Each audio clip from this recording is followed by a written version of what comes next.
All right, welcome back to part 6 of making an antique gumball machine in Blender.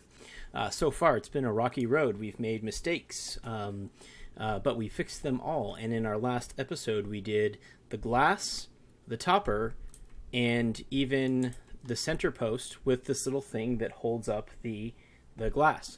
Now, at the end of the last video, I realized that I had made a mistake. These should go up a lot more aggressively. And I thought about it, and I was like, okay, fine, I will fix it. So let's go ahead and make those changes. Hopefully we can do it in a lazy way. So I'm just going to try to fix my mistake and select just these outer ones. And I have median point as my scaling, so I'm just going to scale Shift-Z to bring those all in more aggressively. And then I will extrude.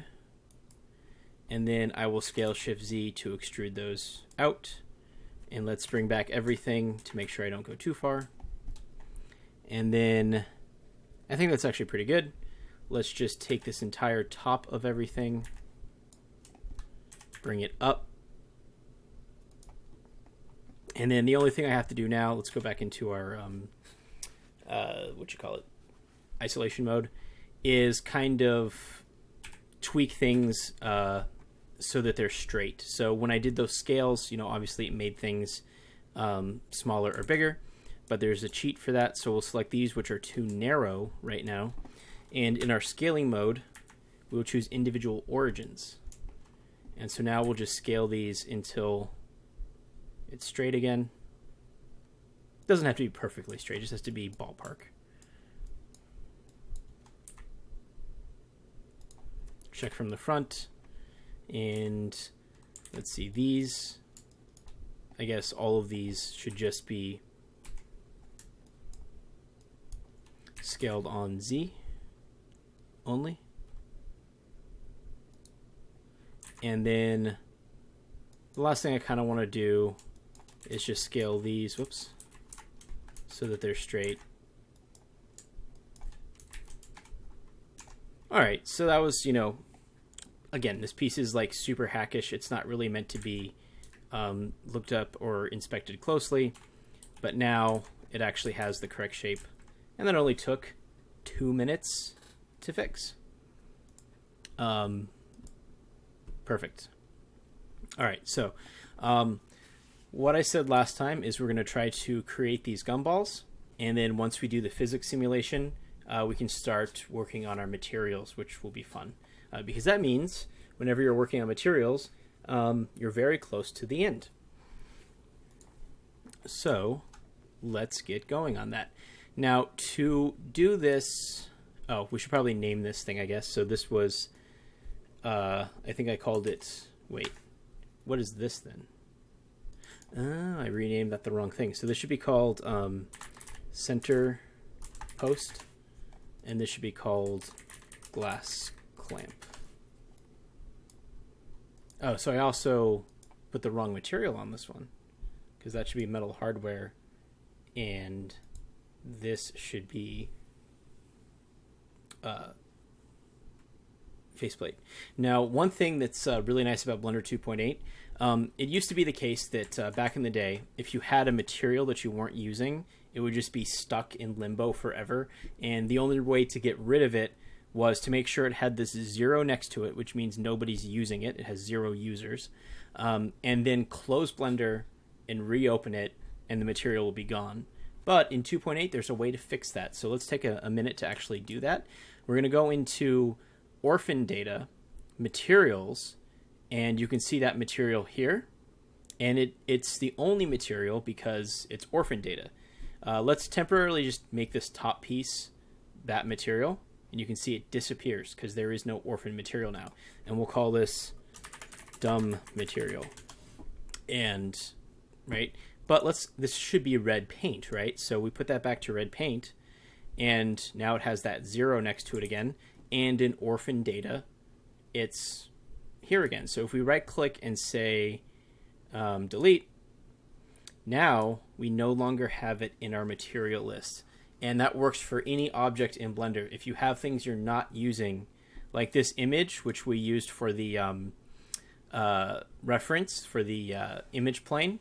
It's no longer being used. We can actually just right click and delete, and it's no longer one of our references. And that's really nice. And then you just go back to view layer and you have your regular outliner. That is so nice. Huge, one of my favorite features of Blender 2.8, huge improvement, because before you had to restart Blender to get rid of those orphan data, but no longer. All right, so now we want to deal with the gumballs. To do that, we need, let's create a new layer. Let's just rename this ref to Gumballs for now. And our glass, we need to duplicate because we're going to turn this into a collider. So I'm going to hit Shift-D, right-click to let go, move this into our Gumballs layer, and then I'm going to turn off Gumball Machine so we have just the glass. Now, it doesn't have a bottom, so it wouldn't be a very good collider because gumballs would fall right through it. So I'm going to very hackishly put a bottom on it. And to do so, I'm going to apply our subdivision and apply our solidify. And sure, it has a lot of faces, but I don't really care for right now because we're just trying to get through this. So I'm just going to go into face mode and basically take, like, let's say those three, actually let's just do a bunch, 4 of those layers, and delete them. So delete those faces. Then I'm going to go into edge mode, and it's kind of hard to see, but that's the top of where we deleted, and this is the bottom. So I'm going to extrude, right click to cancel. I'm going to scale it in on scale Shift Z, extrude again, scale Shift Z, extrude again, scale Shift Z 0. So now this has a bottom to it.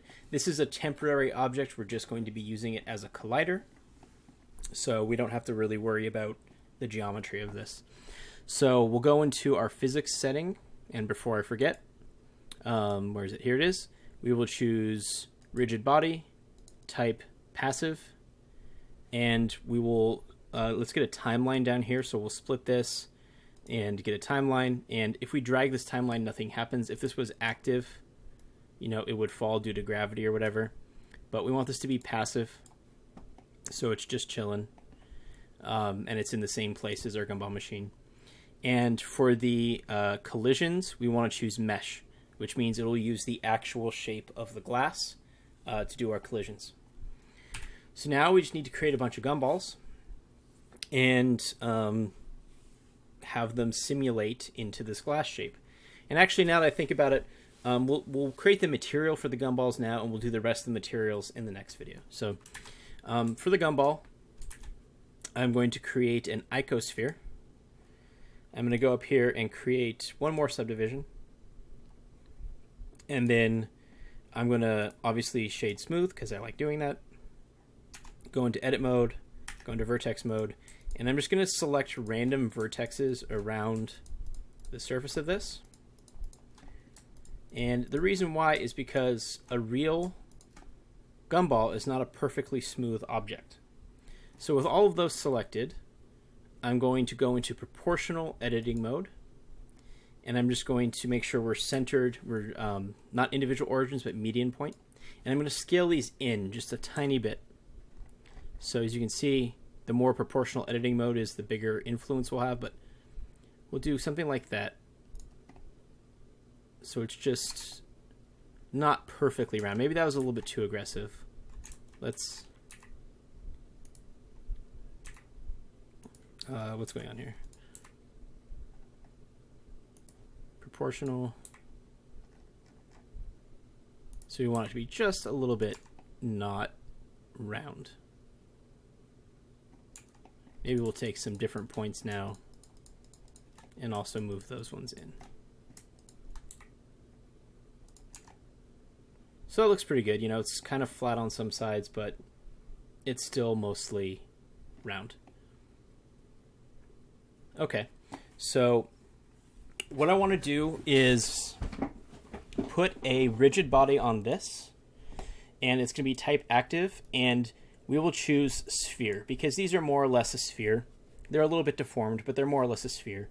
And now we just want to scale this down to be about the size we want a gumball to be.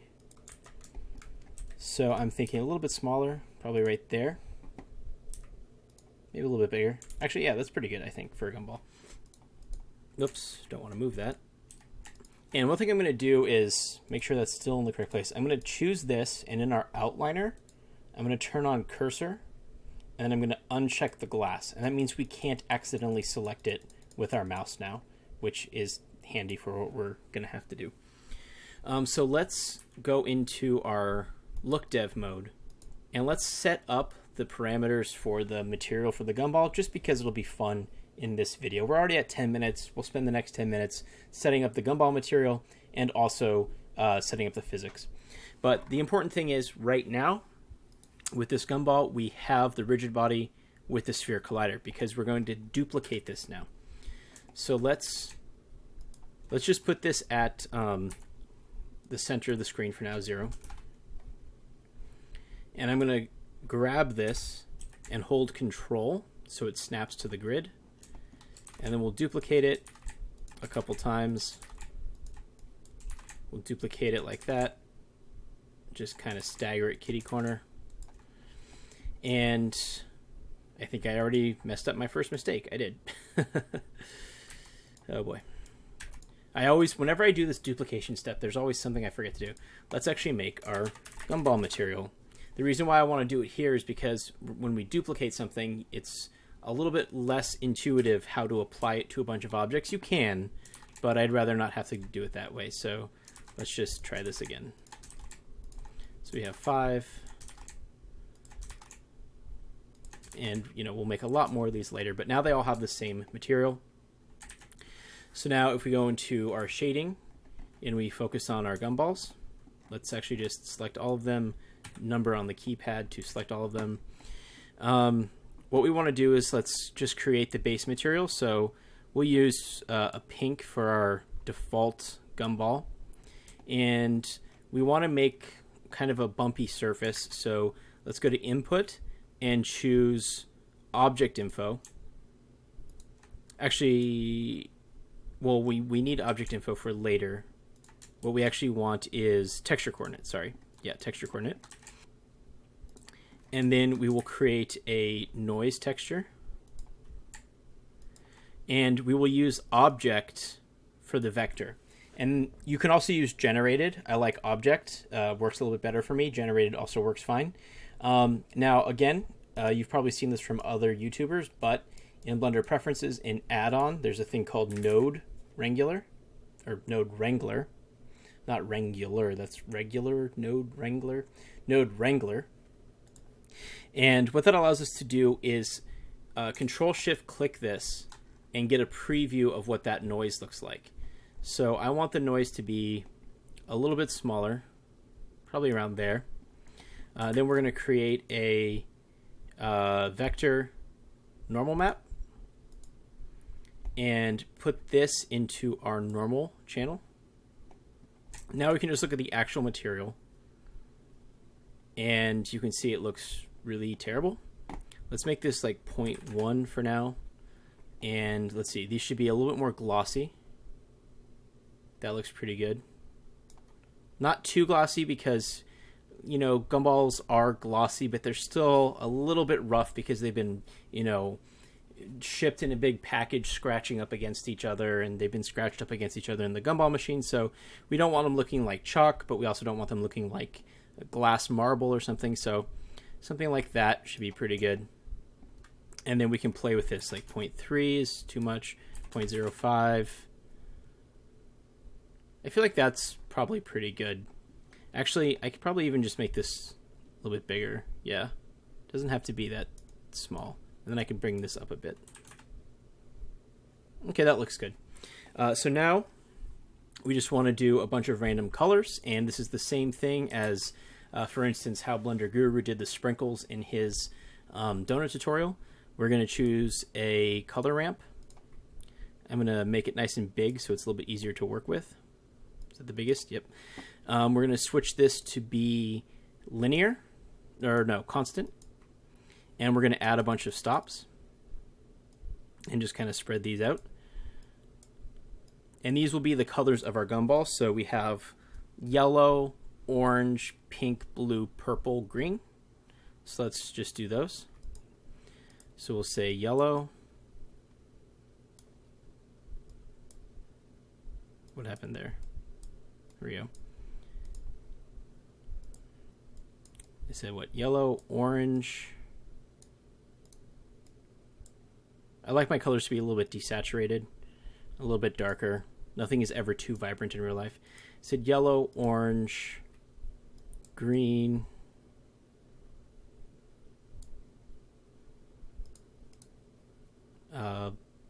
blue,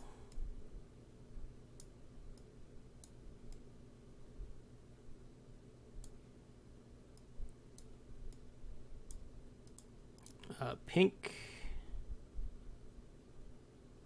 Actually, it already has a really good color, pink. Can we just do that? And then purple.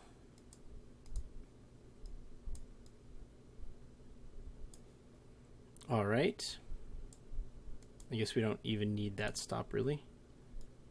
And then the width of these will be like how often that color shows up. So I'm going to do a lot of orange, green, and pink, and a little bit less purple and yellow. And then we can just choose random for the factor and just put that into the color. And now they should all get random colors. Perfect. All right, we're at 16 minutes. Let's just wrap up this physics. Now, the way that this is going to work is I'm going to first create a cluster of them. So let's go back into our layout view. Focus on these. Make sure that they're the only things selected. And now I will duplicate this, move it up a couple units. Actually, probably just 1 unit is fine. And then we'll just move it over like that. So they're not really, if you look closely, they're not intersecting, but they're densely packed. Let's just duplicate this entire structure. There we go. And that should be still good.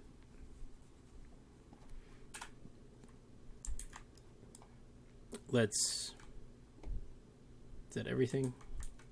Oh, I should probably go into solid mode. Okay, so still have everything. Duplicate again. All right, and now we can start to populate this. So let's duplicate this like that.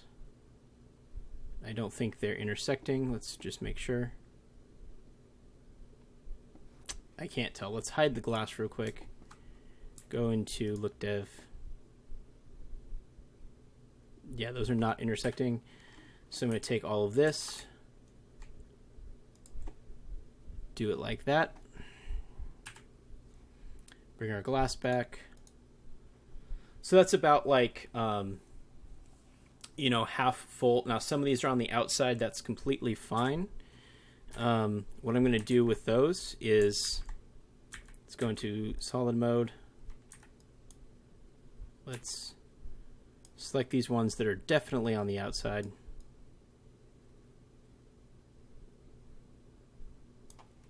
All right, I'm going to move them over here.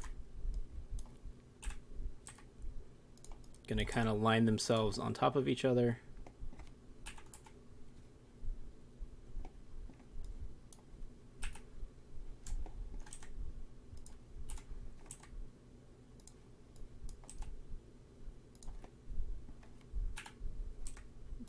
I'm just trying to like find a way where it makes sense how these would all fit together.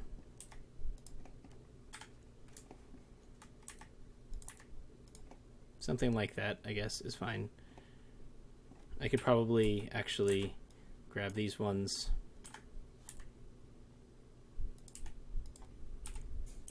Move them down. And let's just take all of those and put them above.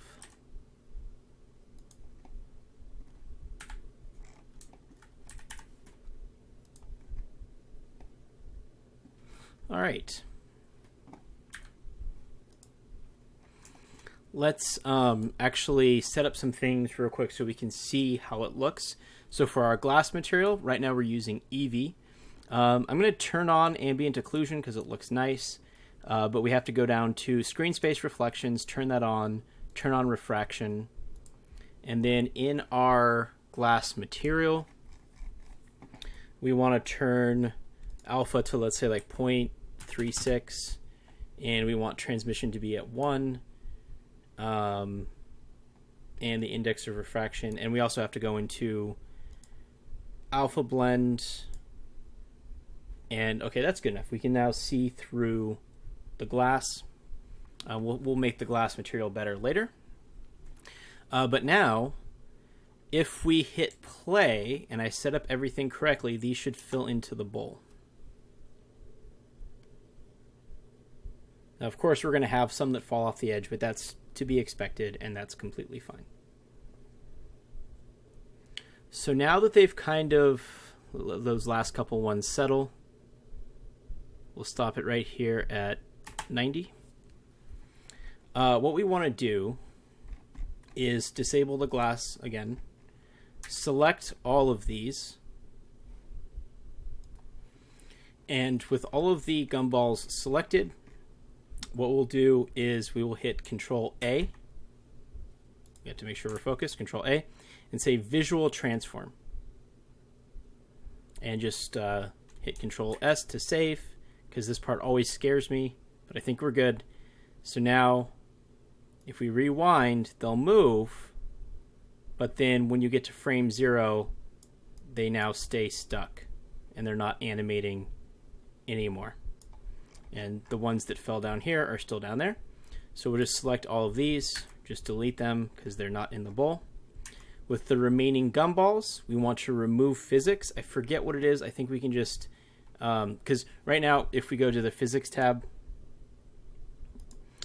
they still have the Rigidbody on them, but we don't need that anymore. So I think we can hit F3 and say remove physics, or delete all fit. No. What is it? Collider. Rigid. Remove rigid bodies. There we go. So now if we select one of these, it no longer has the rigid body on it. And so now physics is completely disabled and they're in their final place. So we will just merge these two windows back together because we don't need the timeline anymore. And in fact, we don't even need this glass anymore because that was just used as a collider. So here we have our perfect little gumball pile. So I will just delete this glass object because we use that as a collider, and I'll turn on our gumball machine, and we'll just take this gumball layer and make it a child layer of our gumball machine. So now we have our physics-based gumballs, and everything looks good. So one thing I just realized is a bit of a problem. When I did that physics simulation, I was probably a bit too aggressive with that floor that I put in there because now it looks like the gumballs are hovering. I guess we have to do it again. I'm going to pause, do all that again, and come back. Actually, I am going to record this because, you know what? It's important to figure out how to fix your mistakes. So what I did is I basically just hit undo to the point where I had, let's go out of edit mode here. I have all the gumballs before they fell. They have the rigid bodies on them again because I did undo. But now we're going to edit the shape of our collider so that the gumballs will fall in a little bit further. So I'm going to bring in my gumball machine, go to front view, turn on X-ray. Oh, we have to get into solid mode. Turn on X-ray. And this is where the floor of the collider was last time. And as you can see, it's too high. They should actually go all the way down to here, realistically, because that's where the floor of the gumball machine is. So I'm going to go edit my collider. Now, we can see this is like, if we go into, well, I guess we can just select that ring. That's where the floor of the collider was before. As you can see, it's way too high, so we could see that air gap underneath the gumballs. So I'm actually just going to select this entire area and just bring it down. Well, turn off proportional editing. That'd be useful. I'm going to grab this entire bottom and just bring that down until its floor matches the floor of the gumball machine. And again, it doesn't really matter how this looks. I'll put in a couple extra edge loops just maybe for collision's sake. I don't know. But it doesn't really matter how this looks because this is a duplicate we created for the sake of being a collider. So now I can turn off the gumball machine layer, go back into look dev, and now we have a much lower floor for the simulation. So I think we're good to go. I'm going to hit save again. And I think we can just do the simulation all over. Okay, perfect. So let's let all of those guys settle down. Last time it took till about frame 90 or so.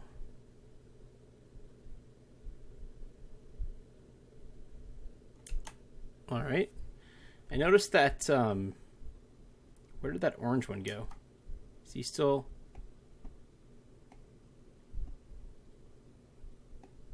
So it's still like rolling around somewhere. There's still a little bit of action, but I think it's pretty good. Let's go to 160. All right. So, mistakes happen. That's just how it goes. Let's select everything. Let's turn off the glass so we can't select that. Select everything. Control A, visual transform. Hit Control Save because I'm always scared at this part. But drag this back, and even though it looks like stuff is happening, when you get to frame 0, it's actually okay. And then now, well, yeah, it's glitching out, but we'll go to frame 0. And then with everything selected, we'll very quickly press F3, remove rigid bodies. That'll take a second, but now none of these have physics on it anymore, so nothing should happen here. We can now turn on our glass, select it, delete it, and then somewhere super far down, there should be a bunch of gumballs that fell. Delete all of them. Wow, they're so far down I can't even properly select them. That's interesting.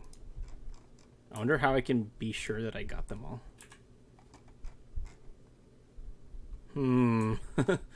Well, I guess what I could do is select all of these. So let's select all of those and then put them in a new layer. So, come on. What? You're not going to let me push my hotkeys?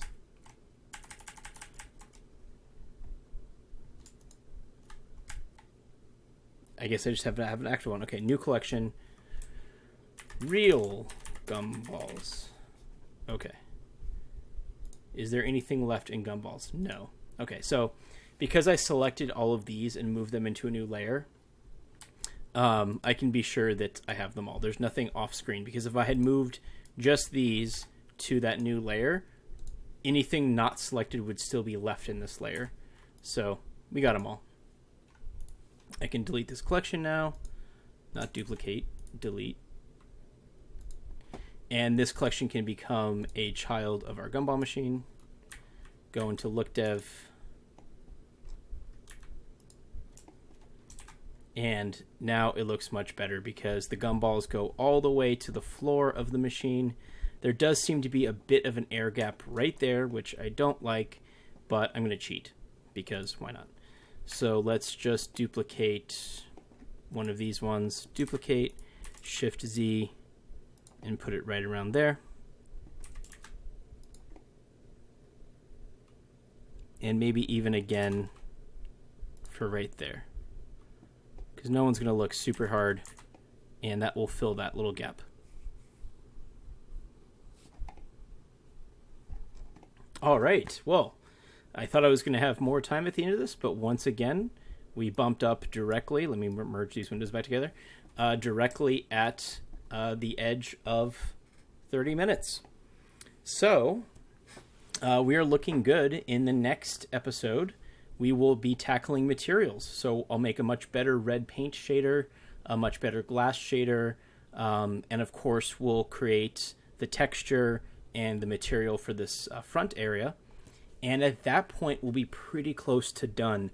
I'm not really sure what I want to do to finish this tutorial up. Maybe put like a table down that this is setting on or something, and just do a quick render in Cycles or Eevee or something. But we're close to the end. Thanks for watching so far. I will see you in the next part. And remember to like, comment, subscribe, all that good stuff.